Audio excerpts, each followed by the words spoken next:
ठीक है, तो मतलब मैं ये समझूं कि अभी तक हमने जो कुछ सीखा था, आज उसका टेस्ट है, आज उसका यूनिट टेस्ट आ गया। बिल्कुल एक इक्विलिब्रियम मेंटेन हो, गोल मेंटेन हो जाए, अच्छी लाइफ चले, उसकी तरफ जितने हमारे टेस्ट्स हैं वो टेस्ट आज हम डिस्कस करेंगे। इनकम एक्सपेंस एक जोड़ा हो गया, एसेट लायबिलिटी एक जोड़ा हो गया, और सेविंग उस जो दो जोड़ों में से निकल के चीज आती है वो एक चीज होती है।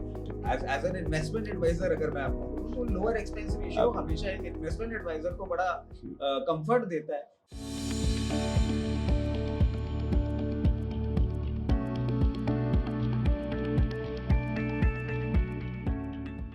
नमस्कार, स्वागत है आपका इंडिया न्यूज बिजनेस में और आप देख रहे हैं पर्सनल फाइनेंस की मास्टर क्लास विद रचित खंडेलवाल। देश के जाने माने इन्वेस्टमेंट एडवाइजर रचित खंडेलवाल जी हमारे साथ में जुड़ चुके हैं और उनसे हम समझने जा रहे हैं कि किस तरीके से पर्सनल फाइनेंस के अंदर में बहुत सारी चीजें हम सीख रहे हैं और आज क्या चीजें सीखने जा रहे हैं वो भी समझते हैं। स्वागत कर लेते हैं रचित जी का। रचित जी, स्वागत है शो पे। नमस्कार सर। नमस्कार, सभी दर्शकों को भी नमस्कार and thank you for having me here. Thank you for joining us. और रचित साहब ने बहुत सारी चीजें सीखी समझी हैं इस पूरी सीरीज के अंदर में और बहुत अच्छा रिस्पॉन्स आ रहा है और दर्शकों का बहुत सारा फीडबैक है जो कि बहुत अच्छा है, बहुत पॉजिटिव है। कुछ एक सजेशंस भी हैं, आगे भी दर्शकों से रिक्वेस्ट है कि वो देते रहेंगे और क्या चीज़ें वो चाहते हैं कि इसके अंदर में हम इंक्लूड करें या चेंज करें। लेकिन आज हम किन चीज़ों पे बात करने जा रहे हैं? सर देखिए, अभी तक हमने income, expense, asset, liability, balance sheet, network ये सब कवर कर लिया। अब हम समझने जा रहे हैं कि एग्जैक्टली आपकी फाइनेंशियल पोजीशन है कैसी, आप किस सिचुएशन में हैं और आपको किस तरीके से हम एक बेटर फाइनेंशियल पोजीशन की तरफ लेके जा सकते हैं। तो उसके लिए आपकी फाइनेंशियल पोजीशन का इवैल्यूएशन कैसे होता है, वो अब हम आने वाले एपिसोड्स में समझेंगे। ठीक है, तो मतलब मैं ये समझूं कि अभी तक हमने जो कुछ सीखा था, आज उसका टेस्ट है, आज उसका यूनिट टेस्ट आ गया। बिल्कुल सर। चलिए ठीक है। और इसमें जब हम इवैल्यूएशन करेंगे और उससे जो चीज़ें निकलेंगी तो वो उससे हमें ये मिलेगा कि अब हमें क्या चीज़ें सुधारनी है और क्या चीज़ें अच्छी हैं। तो दोनों चीज़ें मतलब बहुत क्लैरिटी होगी कि किन सब्जेक्ट में हमारे अच्छे नंबर हैं और किन सब्जेक्ट में खराब हैं। सर देखिए, इसको आप ऐसे भी समझ सकते हैं कि ये आपका एक तरीके का जो हम मेडिकल टेस्ट कराते हैं वैसा ही किस्म का मेडिकल टेस्ट होता है। जैसे कभी आपको B12 की कमी से कोई प्रॉब्लम होती है या शुगर ज़्यादा होती है, सिमिलरली हमारे फाइनेंस में भी बहुत सारी चीज़ें होती हैं। जैसे कि हमने एक लास्ट एपिसोड में ये भी डिस्कशन किया था कि कुछ लोग ओवर सेविंग करने लग जाते हैं। तो एक इक्विलिब्रियम मेंटेन हो, गोल मेंटेन हो जाए, अच्छी लाइफ चले, उसकी तरफ जितने हमारे टेस्ट्स हैं वो टेस्ट आज हम डिस्कस करेंगे। बढ़िया, तो आज हम टेस्ट रिपोर्ट निकालेंगे और आज हीमोग्लोबिन कितना है और बाकी डब्ल्यूबीसी और प्लेटलेट्स और सारी चीज़ें एक तरीके का ब्लड टेस्ट जैसी रिपोर्ट एक बढ़िया। इस समय हम बात करने जा रहे हैं फाइनेंशियल टेस्ट की। बिल्कुल। ठीक है, तो पर्सनल फाइनेंस में हम फाइनेंशियल को टेस्ट करेंगे और उसके अंदर में कुछ एक चीज़ें निकालेंगे। क्या-क्या चीज़ें निकालने जा रहे हैं सर? सर देखिए, अभी आप इसको ऐसे समझें कि इनकम एक्सपेंस एक जोड़ा हो गया, एसेट लायबिलिटी एक जोड़ा हो गया, और सेविंग उस जो दो जोड़ों में से निकल के चीज आती है वो एक चीज होती है। तो हम रेशियोज की बात करेंगे। अब रेशियोज आपने यूजुअली कॉर्पोरेट्स का सुना होगा, जैसे डेट इक्विटी रेशियो होता है, ऐसे बहुत सारे एसेट लायबिलिटी रेशियोज होते हैं। वैसे ही हम रेशियोज की अब पर्सनल फाइनेंस में भी बात करने जा रहे हैं, और इन रेशियोज का कैलकुलेशन बहुत ही इजी है। जैसा कि आप ये बात कर चुके हैं कि ऑलरेडी जितना पढ़ चुके हैं, अगर आपने वो पढ़ाई प्रॉपर्ली करी है तो आई एम प्रीटी श्योर फिर ये रेशियोज आपको बहुत इजीली समझ में आ जाएंगे और इनसे आपको अपने पर्सनल फाइनेंस के बारे में बहुत सारी चीजें पता लगने लग जाएंगी। तो सबसे पहला रेशियो जो हम बातें करने जा रहे हैं जिसके बारे में, वो होता है सेविंग रेशियो। सेविंग मेरा पहला फेवरेट शब्द जो हमेशा रहता ही रहता है। सर सेविंग रेशियो निकालने का तरीका बड़ा बहुत ही सिंपल है। आपकी total annual saving upon your total annual income.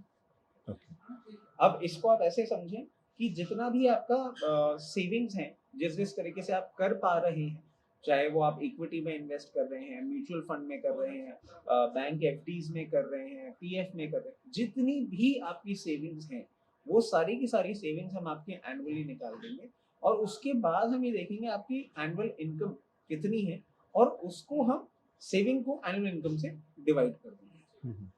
उस डिवीजन में हमको एक क्लैरिटी आ जाएगी कि आप कितना तो कमा रहे हैं और उसके बेसिस पे आप कितना सेव कर रहे हैं। इसमें मैं एक चीज और डालना चाहूंगा पॉइंट डालना चाहूंगा और बहुत सारे दर्शक इस पॉइंट को आई एम प्रीटी श्योर पूछेंगे भी कि कुछ एक ऐसी सेविंग्स होती हैं जो आपके इस फाइनेंशियल ईयर में आ तो जाती है मगर वो आपको रिसीव नहीं होती है। जैसे आप ये मान लीजिए कि your employer contribution towards PPF वो आपके पास आया नहीं है बट वो ऑलरेडी आपके अकाउंट में आ चुका है, आपने रिसीव नहीं किया। तो ऐसी सेविंग्स को भी हम इस सेविंग रेशियो में जरूर डालते हैं, इंक्लूड करते हैं। बिल्कुल इंक्लूड करते हैं। ठीक है, तो एक तो चीज़ आपने कहा कि हम जो टेस्ट रिपोर्ट के अंदर में सारे टेस्ट इस टू में करेंगे, यानी रेशियो में करेंगे। और पहले जो टेस्ट की बात कर रहे हैं वो हम बात कर रहे हैं सेविंग रेशियो की बात कर रहे हैं। और सेविंग रेशियो में आप ये कह रहे हैं कि टोटल सेविंग्स साल भर में आपने कितना पैसा बचाया, सेविंग्स डिवाइडेड बाय कितना आपने अर्न किया। तो मतलब अगर मान लीजिए कि मैं 100 रुपये कमाया पूरे साल भर में और उसमें से 10 रुपये मैंने बचा लिया, तो 10/100 यानी 1:10 का रेशियो आया। तो ये तो निकलेगा। अभी हम क्या इस पर बात करने जा रहे हैं कि क्या आइडियल होना चाहिए या कितना होना चाहिए? बिल्कुल बिल्कुल। अब इसको आप ऐसे ही समझिए कि 1:10 को मैं एक बहुत सिंपल मेथड में आपको समझाना चाहूँ तो 10% हो गया आपका सेविंग रेशियो। अब इसमें सेविंग रेशियो भी अब डिपेंड करता है कि आप कौन से लाइफ के किस एज ब्रैकेट में फॉल कर रहे हैं। अब ये क्यों करता है, आप इसको ऐसे भी समझें कि आपका जो 20, 25, 30 वाला जो एज ब्रैकेट है उसमें आपकी इनकम नहीं होती है बहुत ज्यादा। आप क्योंकि जॉब के साथ शुरुआती किए होते हैं, बहुत जूनियर लेवल या मिड लेवल तक पहुंच पाते हैं, बट आपके एक्सपेंसेस आ जाते हैं और वो बेसिक एक्सपेंसेस होते हैं जो आपको बेयर करने ही होते हैं। उसमें मैंने आपका पार्टी या मुगलई थाली नहीं डाला है अभी तक, बट स्टार्टिंग में ही जैसे आप किसी दूसरे शहर गए हैं तो आपका हाउस रेंट चालू हो जाता है, आपका ट्रांसपोर्टेशन चालू हो जाता है, तो वो you have to have them, but आपकी सैलरीज उतनी अच्छी नहीं होती। तो उस टाइम पे सेविंग रेशियो इतना अच्छा मिले पॉसिबल ही नहीं है। तो हम ये समझते हैं कि आइडली 10% से नीचे तो आपका सेविंग रेशियो जाना ही नहीं चाहिए। अगर 10% से नीचे हो आपका सेविंग रेशियो जा रहा है तो कहीं ना कहीं आपको रिविजिट करना होगा, या तो जहां आप जॉब कर रहे हैं उस जगह को, या जिस तरह की लाइफस्टाइल आप जी रहे हैं उस तरीके को, तो उसको रिविजिट करके आपको एक better platform in any manner you can switch, आपको स्विच करना ही होगा। अब इसी एज ब्रैकेट को हम थोड़ा ऊपर बढ़ा देते हैं, जब आपका 35, 45 वाला ये जो एज ब्रैकेट है, इस एज ब्रैकेट में आपकी सैलरी तो अच्छी हो जाती है मगर इसमें आपके साथ प्रॉब्लम क्या हो जाती है कि आपके पास लायबिलिटीज भी आ जाती है। अब यहाँ पे मैं एसेट बिल्डअप की बात नहीं कर रहा हूँ, मैं आपसे सेविंग की बात कर रहा हूँ। तो कहीं ना कहीं वो होम लोन भी है जो आपका कैलकुलेशन में आ जाता है, वो कार लोन भी है, आपके बच्चों की स्कूल फीस भी है, सारी की सारी चीजें हैं। तो वो saving ratio again to determine from 20, 25, 30, 35, 45 इनका ब्रैकेट अलग होता है मेरी समझ से। और जो मैंने आज तक देखा है और आइडियली ये होता भी है कि आप जब बहुत लेटर ईयर्स में आ जाते हैं अपनी लाइफ साइकिल के, उस टाइम पे आप एक ऑप्टिमम सेविंग रेशियोज पे होते हैं। और उस टाइम को भी अगर आप प्रॉपर्ली मैनेज कर लें तो अगर आपसे रिटायरमेंट प्लानिंग में कहीं भी भूल चूक है वो ठीक हो जाती है। कैसे, आपका जो होम लोन है वो अब खत्म हो जाता है, आपके बच्चों का जो बहुत इनिशियल एजुकेशन था वो अब आपके कंधों से उतर जाता है। दो मेडिकल बिल कई कई जगह बढ़ भी जाते हैं बट वो इतना ड्रास्टिक नहीं होता है। तो वो जो लेटर ईयर्स होते हैं उसमें सेविंग रेशियोज मैंने कई कई अपने क्लाइंट्स पे देखा भी है और बहुत अच्छा फिगर्स भी आ जाते हैं, कई के बाद 35 to 45% भी आता है विच इज ऑप्टिमम लेवल। तो वो भी देखने को मिलता है। तो आप किस एज ब्रैकेट पे हैं उस पर डिपेंड करता है कि आपका सेविंग रेशियो किस तरीके से। ठीक है, तो बेसिकली एक प्रोफाइलिंग जिसको कि शेयर बाजार की भाषा में रिस्क प्रोफाइलिंग भी कहते हैं, जो कि एज ब्रैकेट के साथ में और बाकी चीज़ों के साथ में आपका होता है। तो यहाँ पे भी एक कहीं प्रोफाइलिंग वाला एलिमेंट है और उसके हिसाब से सेविंग रेशियो को देखा जा रहा है। और उसके सिंक में अगर कम ज़्यादा है तो मिनिमम आपने बता दिया कि कितना होना चाहिए और ऑप्टिमम भी आपने बता दिया कि क्या होता है तो अच्छा है। ठीक है, तो ये हुआ सेविंग्स रेशियो। इसके अलावा और कोई रेशियो? बिल्कुल। अब हम बात करने जा रहे हैं आपके फेवरेट रेशियो की, वो होगा एक्सपेंस रेशियो। और एक्सपेंस रेशियो को कैसे कैलकुलेट किया जाता है, annual recurring expenses upon your annual income. Okay, तो एनुअल रिकरिंग एक्सपेंसेस की हम बात करते हैं तो हम आपके वो सारे एक्सपेंसेस ले लेते हैं जो रिकरिंग होते हैं, जो एनुअली आपके होते ही होते हैं। इसमें एक चीज आप देखें, आप ऐसे इसको समझें कि कोई ऐसा ऑल ऑफ अ सडन आपके ऊपर एक्सपेंस आ जाता है जो रिकरिंग नहीं है मगर आया है उस फाइनेंशियल ईयर में। जैसे आपका कोई मेडिकल एक्सपेंस आ गया 50,000, 1 लाख, बट वो एक बार या एक वन ऑफ है तो उसको आप नहीं इंक्लूड करेंगे। इसी में आप एक और चीज दूसरी और देख लें, आपका कोई मेडिकल एक्सपेंस है जो कि फैमिली का रेकरिंग है, आपको पता है कि आपकी फैमिली में 30,000 40,000 या 50,000 रुपए की हाफ ईयरली या ईयरली मेडिसिन आती ही है, तो वो आपको इसमें इंक्लूड करना ही होगा। So whatever is recurring and whatever is about to happen वो आप डालेंगे। ऑल ऑफ अ सडन अगर कोई चीज एक्सपेंस आ गई वो आप इसमें नहीं ठीक है, डालेंगे। लेकिन रिकरिंग के अलावा अगर हम मैंडेटरी और डिस्क्रिशनरी एक्सपेंसेस की बात कर रहे हैं वो सब हम इसमें ले रहे हैं। वो सब ठीक है, लेकिन अब वो कह रहे हैं कि जैसे कोई कंटिजेंसी है, कोई ऐसी चीज़ है जो कि साल में एक बार आपको कहीं खर्चा करना पड़ा किसी मेडिकल हेड में या किसी और उसमें, मेडिकल कोई केवल कह रहे हैं या उसके अलावा भी किसी नहीं चीज़ नहीं, को ले और भी सकते हैं? कोई, अब जैसे मान लीजिए कि गाड़ी ले ली, गाड़ी की तो ईएमआई आ गई ना सर। हाँ, लेकिन अगर वन टाइम ली है, हाँ, तो फिर हम उसको रिकरिंग तो नहीं हुई, हर साल तो हम गाड़ी नहीं रिकरिंग तो खरीदेंगे। नहीं, अगर मैंने रिकरिंग या उसका डाउन पेमेंट की भी अगर हम बात करें जो कि हमने हाँ बड़ा दिया होगा हाँ कि 10 लाख की कार में अगर मैंने 30 लाख रुपए खर्च कर दिए हैं और बाकी 7 लाख की मैंने किस्तें बनवाई हैं, तो हम वो 7 लाख की जो किस्त बनी है या ईएमआई है उसको लेंगे। बिल्कुल, ये जो डाउन पेमेंट है हम इसको वो नहीं नहीं लेंगे। लेंगे। तो अब ये थोड़ा-सा अपने आप समझना होगा हमें अपने उसमें कि ये कौन से खर्चे हमने साल भर में ऐसे किए हैं जो वन ऑफ थे, हम्म, जो एक ही बार थे, ये हर साल नहीं होने हैं। बिल्कुल और उसमें मेडिकल में भी ये वाला भी हो सकता है कि कुछ एक वाले एक्सपेंसेस हो, जैसे मान लीजिए अगर मैं हेल्थ कॉन्शियस हूँ और मैं हर साल अपना मेडिकल चेकअप कराता हूँ, तो वो एक रिकरिंग खर्चा है। बिल्कुल तो वो मेडिकल खर्चा नहीं है, लेकिन अगर मैं 10,000 का एक पैकेज लेता हूँ जिसमें मेरे सारे टेस्ट हो जाते हैं और सब कुछ होता है, वो मेरा रिकरिंग है, हर साल है। या कोई ऐसी दवा है जो कि मैं रेगुलर खाता ही खाता हूँ, हर दिन खाना होता है, कोई किसी को थायराइड का होता है, बीपी का होता है, कुछ होता है, या विटामिन्स और वाली चीज़ें भी हो सकती हैं, कुछ एक ऐसी चीज़ें आप करते हैं या सप्लीमेंट रिकरिंग है, तो हम उसको लेंगे। अगर वन टाइम है, तो हम उसको नहीं ले रहे हैं, ठीक है? तो एक तो रिकरिंग वर्ड एक इम्पोर्टेंट है और उसके अलावा हमने वो देख लिया कि अगर कोई चीज़ वन ऑफ है, तो हम उसको नहीं ले रहे हैं। इन खर्चों को जोड़ने के बाद में ये हमारे एक्सपेंसेस आए, ये एक साइड रखे और दूसरी साइड हमने अपनी एनुअल इनकम रखी। ये बिल्कुल बिल्कुल ठीक है, तो ये एक रेशियो निकला जिसको हम कहते हैं एक्सपेंस रेशियो। एक्सपेंस। ठीक है। अब इसमें एक और चीज मैं ऐड करना चाहूंगा सर, आप ही के डिस्कशन से एक पॉइंट था जो मेरे मिस हो रहा था, वो आ गया। कई फैमिलीज के साथ क्या होता है कि उन्होंने एक अपने आप से ही एक अपना एक पैक्ट कर रखा होता है कि हर 2 साल में या हर 3 साल में उनको फॉरेन ट्रिप करना है, या ऐसा कोई बड़ा खर्चा है जो उनको करना ही होता है। अब इसको अगर आप कंसिडर करते हैं तो ये आता है इस रेशियो में कैसे, जैसे आप मान लीजिए कि आपने एक अपनी फैमिली के साथ पैक्ट कर रखा है कि हर 3 साल में आप एक फॉरेन ट्रिप करेंगे, जिसका आपने एक बजट बांध रखा है 6 लाख। अब ये 6 लाख रुपए हर 3 साल में आपका खर्चा हो रहा है, मगर एक्सपेंस रेशियो के टाइम पे आप उसको डिवाइड कर देंगे बाय 3, तो 2 लाख रुपया आपके एक्सपेंस रेशियो में एनुअली आएगा ही आएगा। ठीक है, तो रिकरिंग में ज़रूरी नहीं है कि हर साल रिकरिंग हो।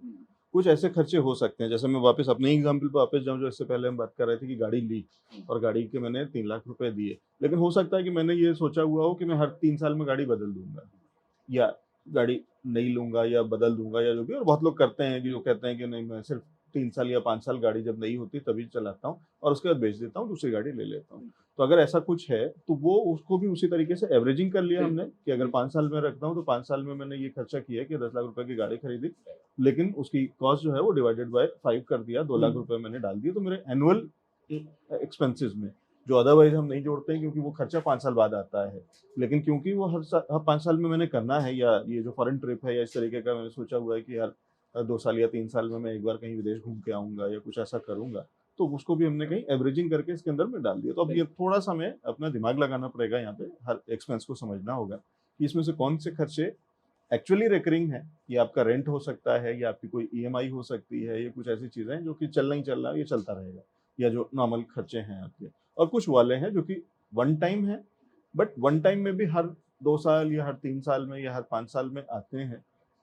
तो ये भी हमने डिवाइडेड बाय एवरेजिंग करके, मतलब उतने साल के हिसाब से एवरेजिंग करके वो भी इसके अंदर में, तो ये हमारे वो वाले खर्चे हो गए जो कि हमने एक रिकरिंग खर्चा साल का हमने ले लिया, तो ये फिगर वहाँ से निकल के आता है। जी, बढ़िया।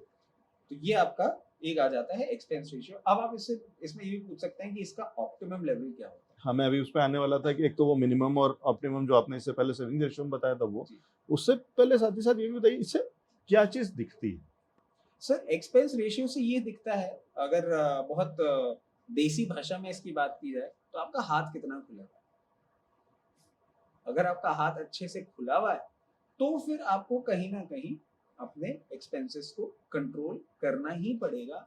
अदरवाइज आपके आने वाले फ्यूचर गोल्स और फाइनेंशियल प्लानिंग कहीं ना कहीं डिस्टर्ब होती ही होती है। तो एक्सपेंस रेशियो निकालने का सिर्फ इतना सा एक आइडिया होता है कि एक्सपेंस रेशियो से आपको एक आइडिया लग जाता है कि आपके एक्सपेंसेस किस तरीके से फैले हुए हैं।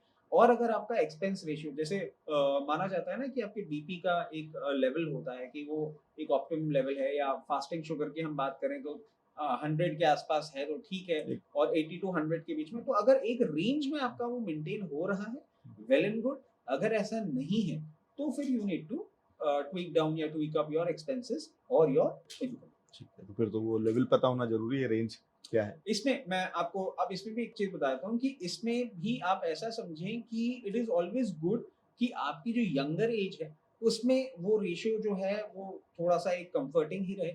और जैसे जैसे आपकी एज बढ़ती जाए और आपको अगर कोई एक्सपेंस ऐड करने हैं, क्योंकि इसका कोई एक आइडियल एक ऑप्टिमम लेवल डिफाइंड नहीं है। जैसे जब हम सेविंग रेशियो की बात कर रहे थे तो मैंने कहा कि 10% is quite good, but this completely depends कि आप किस तरीके से अपना कर रहे हैं। और इसमें एक और चीज ये भी है, इसलिए भी डिफाइंड नहीं है क्योंकि हम कुछ कुछ फॉर्मूले में एनुअल जो एक्सपेंस रेशियो है उसमें हम अपनी जो एस हैं और वो सब वो भी इंक्लूड कर देते हैं। तो there is no defined such kind of method. But हाँ, एक चीज तो है कि ये नेगेटिव में नहीं जाना चाहिए और पॉजिटिव में ही मेंटेन करता रहे। ये एक इसका तरीका ठीक है, और कोई भी ऑप्टिमम ऐसा कोई रेशियो नहीं है जो डिफाइंड नहीं। डिफाइन नहीं है। ठीक है, लेकिन ये आपको ये बता देता है कि आप कितने कंजूस हैं। आप जिसको कह रहे थे कि कितना आपका हाथ खुला है, मैं उसको हाँ, दूसरे तरीके से आगे देखता हूँ, तो उसमें ये भी है कि कितने कंजूस हैं या नहीं है, तो होना चाहिए। तो बिल्कुल मैं ये नहीं कह रहा हूँ कि कंजूसी हमेशा जो है वो खराब चीज़ है, लेकिन वो रेशियो आपको पता चल जाता है कि आप कितने ठीक से समझदारी से खर्च कर रहे हैं। तो कंजूसी के जब मतलब होता है तो कहीं एक बीच का एक एवरेजिंग एक बैलेंसिंग होता है कि जब आप बहुत ज़्यादा बांधा हुआ हाथ रोक करके करा हुआ तो वो उसके भी हमने ड्रॉबैक्स या पहले हमने डिस्कस किया हुआ है। लेकिन वो बहुत कम भी नहीं होना चाहिए, हाथ बहुत खुला हुआ भी नहीं होना चाहिए, स्प्लर्जिंग जिसको अंग्रेजी में कहते हैं, तो वो भी ना हो, लेकिन आप बहुत ज़्यादा कंजूस भी ना हो, तो वो कहीं एक और लेकिन वो person to person. And lower it is always advice ठीक है। As an investment advisor. अगर मैं आपको बोलूं तो लोअर एक्सपेंस रेशियो आप हमेशा एक इन्वेस्टमेंट एडवाइजर को बड़ा कंफर्ट देता है, क्योंकि इसमें क्या है फिर हम अपने फाइनेंशियल प्लान्स को भी उसी तरीके से आपके गोल्स को, आपके फाइनेंशियल प्लान्स को, आपके जो भी ड्रीम्स हैं, जो डिजायर्स हैं, उनको मीट करने के लिए हमारे पास एक लिवरेज अच्छा से मेंटेन हो जाता है कि हम आपको एडवाइस कर सकते हैं। ठीक है, तो एडवाइस के हिसाब से, एक्सपर्टीज के हिसाब से जो कंजूसी है वो अच्छी है। तो जितनी ज़्यादा कंजूसी से आप जितना उसको समझदारी कहा जाता है कि समझदारी से खर्च करते हैं, तो वो ज़्यादा अच्छी चीज़ है। जिसको मैं कह रहा हूँ कंजूसी, तो शायद वो कंजूसी हाँ, बुरी चीज़ नहीं है, अच्छी चीज़ है। बिल्कुल। चलिए बढ़िया। इसके अलावा भी कुछ और रेशियोज हैं? बिल्कुल एक आता है leverage ratio.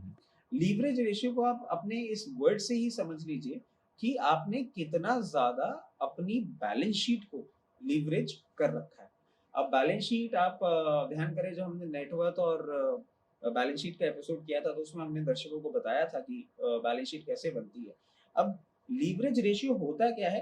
Total liability upon your total asset.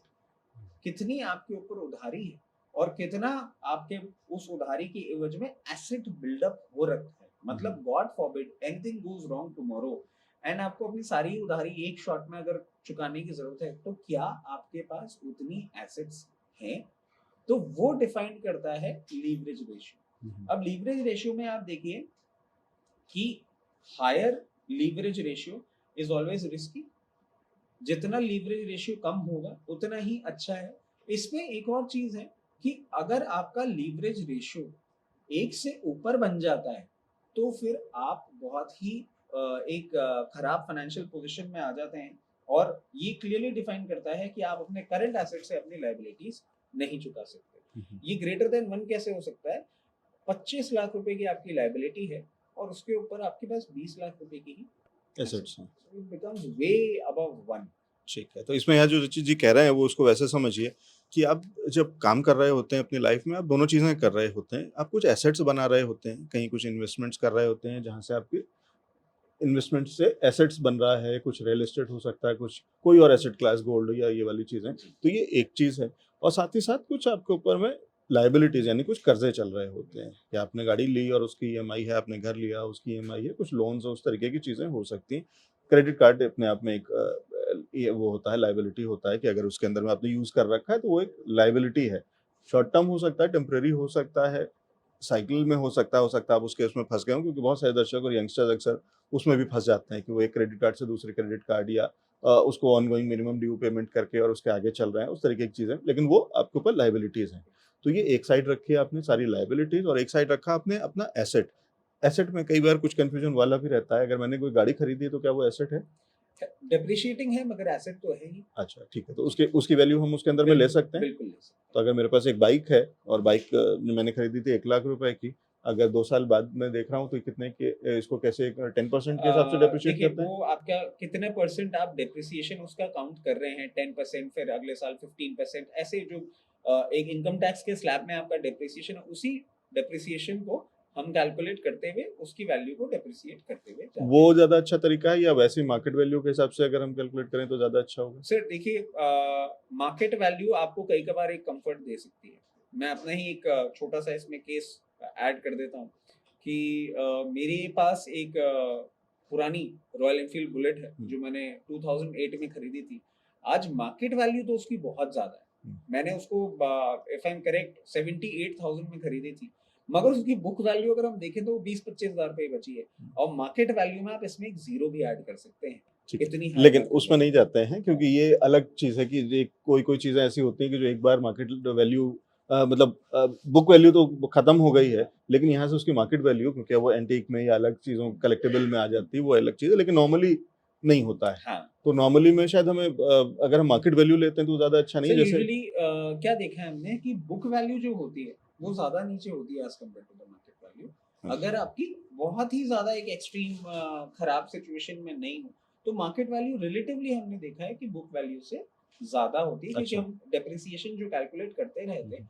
मगर आपकी गाड़ी की कंडीशन और मैं इसमें एक और चीज़ ऐड करना चाहूँगा, मार्केट वैल्यू कई बार इसलिए भी आजकल इन दिनों देखी जा रही है कि हायर होती जा रही है क्योंकि सेम मॉडल आने वाले 2 साल 3 साल में जिस तरीके से हमारा इन्फ्लेशन बढ़ रहा है और गवर्नमेंट के टैक्सेस बढ़ रहे हैं, एक ज़्यादा रेट पे हो जाती है। तो उस केस में क्या होता है कि आपकी बुक वैल्यू तो बहुत कम हो चलिए गई। इसी को अगर एक बार और थोड़ा कंक्लूड करना चाहूँगा कि अगर मान लीजिए दोनों ऑप्शंस हैं मेरे पास में, हुँ, बुक वैल्यू कैलकुलेट करने का और मार्केट वैल्यू भी देखने का क्योंकि आजकल बहुत सारे स्टार्टअप्स हैं जो 30 मिनट में आपकी गाड़ी की वैल्यू बता देते हैं बिल्कुल। और ये वो वाली भी वैल्यू बताते हैं कि आज कितने में बिक सकती है। हाँ, तो अगर मान लीजिए वो मैंने करा लिया और दोनों में डिफरेंस आ रहा है, तो मुझे कौन-सा वाला अमाउंट लेना चाहिए? लोअर लोअर वाला? लोअर बिल्कुल, वाला? हाँ, ठीक है, तो वो भी एक अच्छा तरीका मेरे को लगता है क्योंकि कई बार हो सकता है कि क्योंकि डिपेंड करता है आपका आपकी गाड़ी कौन-सी थी। हाँ, या उसकी कंडीशन क्या है। बिल्कुल, तो हम कागज़ पे हो सकता है कि उसकी वैल्यूएशन हाँ, ज़्यादा दिखाई दे रही हो, लेकिन आपने उसको इतना जिस तरीके से चलाया है या जिस हाल में है, तो वो मार्केट वैल्यू में नहीं है, तो हम जो लोअर साइड में है वो ले बिल्कुल, लिया। तो वही। बेसिकली एक साइड हमने सारे एसेट्स रख लिए। अब वो एसेट कुछ भी जिस भी एसेट क्लास में आपके पास पैसा हो सकता है, ये कह रहे हैं? बिल्कुल, बिल्कुल। एसेट किसी भी टाइप में हो सकता है मगर इसमें एक चीज़ मैं और ऐड करना चाहूँगा कि यूजुअली जब हम ये कैलकुलेशन करते हैं, तो हम अपने घर की ज्वेलरी और ऐसे ड्यूरेबल्स जो हमारे डेली यूज़ के हैं या नीड के हैं, उनको नहीं डालना चाहेंगे।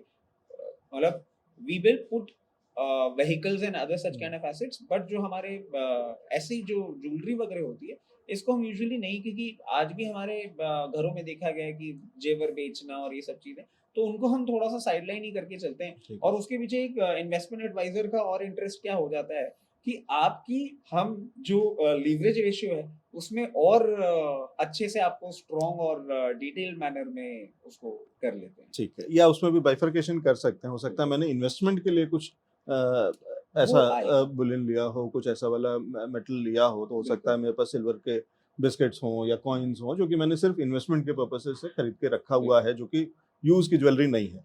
तो वो एसेट में हो गया, वो मेरे बिल्कुल, पास है, जो कि मैं इस्तेमाल कर सकता हूँ, मतलब एज़ इन उसमें गिन सकता हूँ कि एसेट में है मेरे बिल्कुल, पास में। बिल्कुल, वो और तो यहाँ पे हमने एक साइड में लायबिलिटीज़ जोड़ ली हाँ, और आप ये कह रहे हैं कि मान के ये चलूँ कि अगर किसी दिन रातों-रात मुझे ये खत्म करना हो, पूरी लायबिलिटीज़ कि वो बैंक कह दे कि मुझे आज ही पूरा पैसा चाहिए। तो ये आपका जो लोन चल रहा है ये अब हम आगे 10 साल नहीं चलाने वाले हैं, हमें आज ही पैसा चाहिए। ऐसा होता नहीं है लेकिन फिर भी मान लें कि हुँ, किसी एक ही दिन रातों-रात अगर हमें ये पूरा पे ऑफ करना हो तो दूसरी साइड में हमारे पास इतना एसेट है कि हम इसको कर सकते हैं। ये सबसे आइडियल सिचुएशन राइट, होगी। राइट। इसमें अगर हमारे पास एसेट ज़्यादा है तो अच्छा है।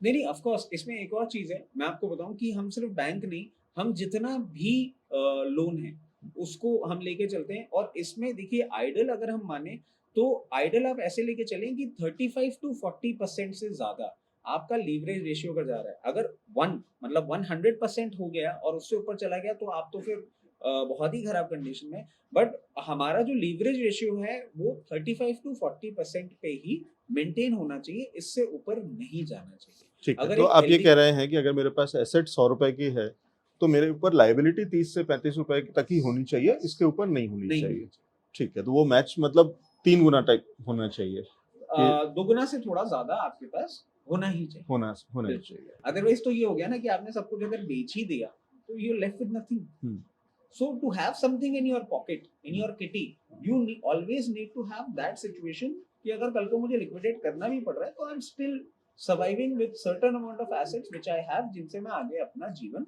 व्यतीत कर सकता हूँ। हुँ।